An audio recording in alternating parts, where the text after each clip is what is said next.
I've been waiting to do this for a long time. This is David Roddy, one of my favorite prospects that I've watched in quite some time. The 6'5", 255-pound combo forward.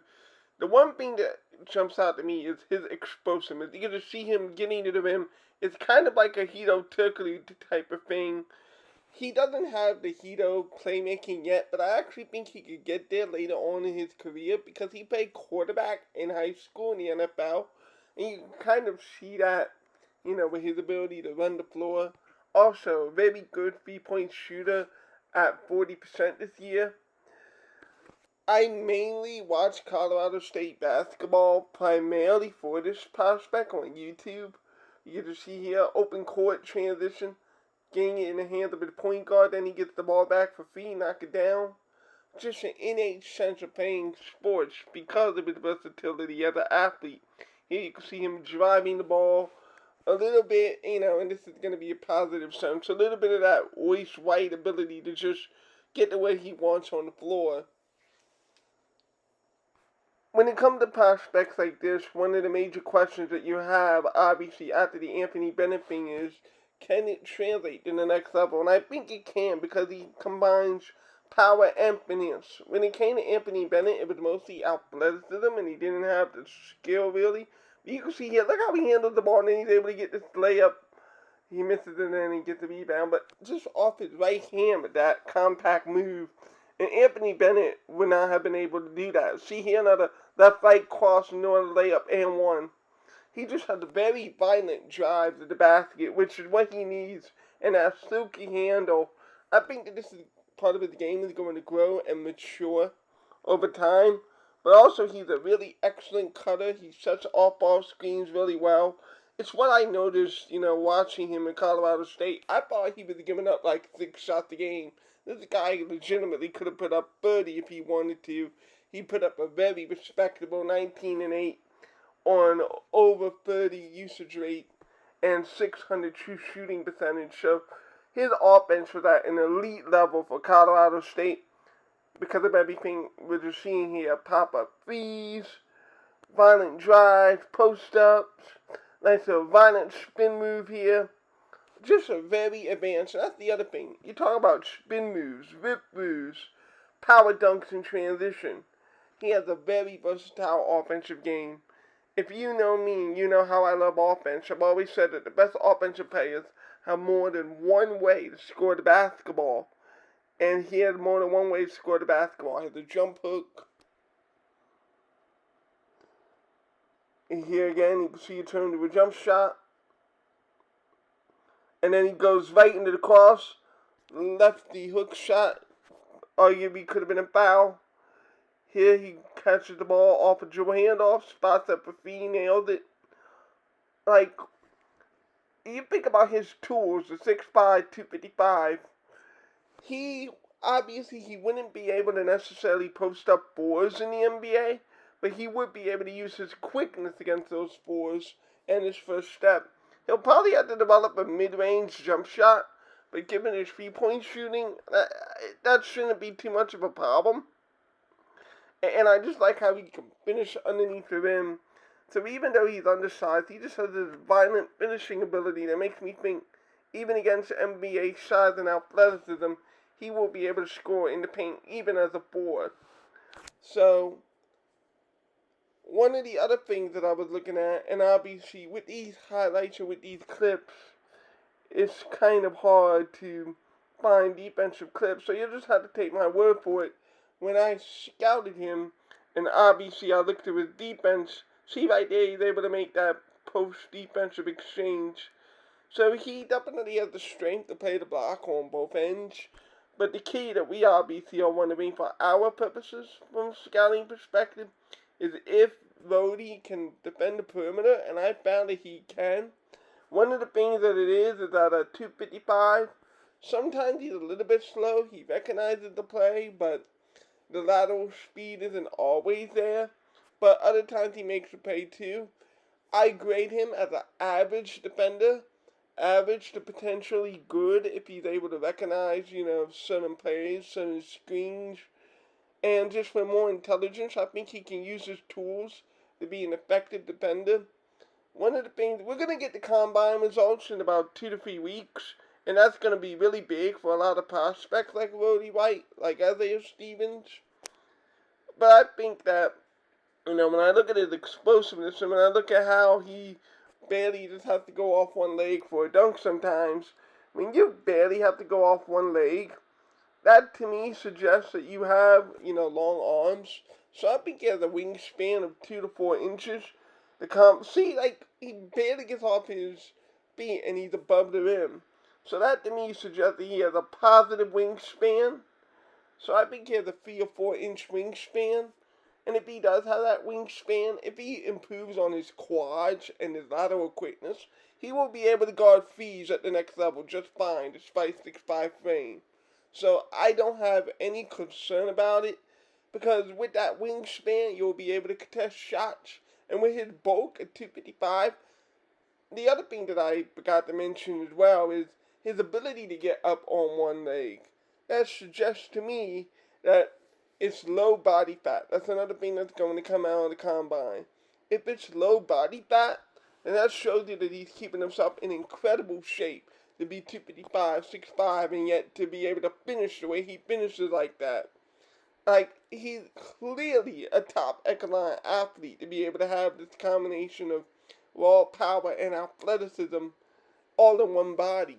And when you combine athleticism with skill, the numbers support it, the advanced statistics support it, and the eye test, of course, supports it. The pull-up three. I think Hedo Turkoglu, when I think about it, that's a really, really good comparison for him.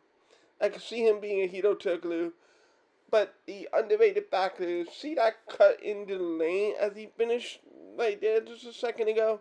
That's intelligence. That's being able to read the defense, read where you need to slip to get the ball screen. And that's where the Draymond Green thing kind of comes in, because Draymond's a small forward and David Roddy is a small forward. But really, when I look at David Roddy, I say Hedo Turkoglu, but the other comparison, my first comparison when I was watching how explosive and how gifted he is in the mid-post, high post, screen ball situations, I thought Carmelo Anthony. But to be honest with you, Carmelo Anthony did not have the advanced post package that David Roddy has. Like, Carmelo Anthony could come to you from the mid-baseline. He could give you a spin and a fadeaway jumper, but that was all that it was. There wasn't hooks and spins and drops. So David Roddy has a more offensive tool set than Carmelo did out of Syracuse. And all of that makes it really, really impressive for me, where right now, David Roddy, by take-a-thon, is put in the second round. I think it's disrespectful. You see here that little Kevin Durant fadeaway jump shot. Like, to me, I would put David Roddy, honestly, as a top 15 pick, maybe even arguably top 10. In a couple of years, we'll look back and say that he's one of the top 10 players of the draft class. Because of his ability to hoist up and free, just his ability. Also, he's a great rebounder, averaging nearly 8 rebounds a game. So, honestly, for our purposes, we need athleticism, we need length. Champ will give you more length and verticality defensively. But I feel like David Roddy will hold his own on the defensive end on the perimeter. And the offensive talent that David Roddy has is just way higher than Champ at the moment. To where I have David Roddy higher. Honestly, David Roddy was I was just looking at prospects basically the last week and a half now, as these videos have come out in real time. But I can honestly promise you that of all the forwards at our projected range, presuming that scouts don't wise up and put David Roddy where he probably should be, which is the top 20 pick, top 15 pick. But if he's there at 23, he's my number one forward on the board. I'm sorry. I still have to look at Wendell Moore, the forward out of Duke. He has some interesting assist games. So I want to look at him and I want to see, do his assists mean anything? Can he be a playmaker at the free spot? So there's some other forwards that I had to look at. But after looking at the forwards and wings that the Sixers were linked to, and then after looking at the mock drafts and other forwards, and watching a lot of their tape over the past 2 weeks. Look at that little spin and right hook. That level of skill. As he just catches it, surveys, brings the ball up, spin, contact, left hook. Like, I'm sorry. How is this guy not a top 10, top 15 player? I think it's mostly because he played in Colorado State.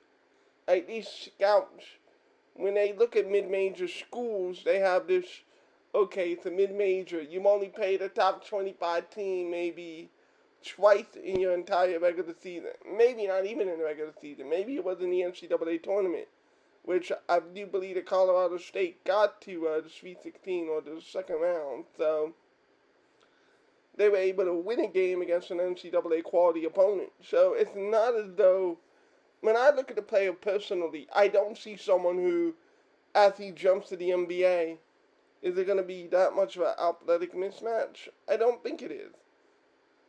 Like, he's able to recoup the ball, lay it up. Here he catches the ball again in the mid-high post. Jab, violent move, layup. Like, that's NBA moves. That is an NBA move right there. And then he's able to cut and make the dunk here. And for me, the most important thing that I look forward to, there are 3 things I look at. I look at your verticality, your ability to finish under contact. I look at your intangibles, how willing you are to do the little things. And Roddy was really willing to do the little things, as I mentioned earlier, screening, cutting, doing those things. And the other thing I look for is your ability to make NBA plays. And I don't mean just once or twice, or a few games, where it's like, you see these scouting reports where it's like, catch and shoot potential, but he goes 4 for 25 or catch and shoot. Then he doesn't really have catch and shoot potential. It's about making NBA moves on a constant, regular basis. And that's what David Roddy was able to do for Colorado State. It's what Isaiah Stevens was able to do for Colorado State. There were NBA moves there for both of those players. And that's why I would love to have both of them. Like, you give me Isaiah Stevens and you give me David Roddy, and I feel like you would have 2 players. Like, just step back, James Harden 3-pointer right there by Roddy. So some people, they mention that you might not get that usage. Maybe not entirely, but could we use a scorer like this off the bench? Damn straight the Sixers team could use a scorer like this off the bench, who can play the 3 and the 4 and can guard some bigs and can guard some wings. Look at him. Look at that tough contested 3 at the buzzer. That mental concentration to make that shot. And you saw that from Isaiah Stevens as well. The mental concentration. I think both of those guys punched above their weight at a mid-conference. You could put them at Duke, or you could put them on Temple, you could put them on North Carolina, and they would have been just as fine. Both of those guys are NBA players. To me, they're NBA players. I could be wrong, but watching Colorado State,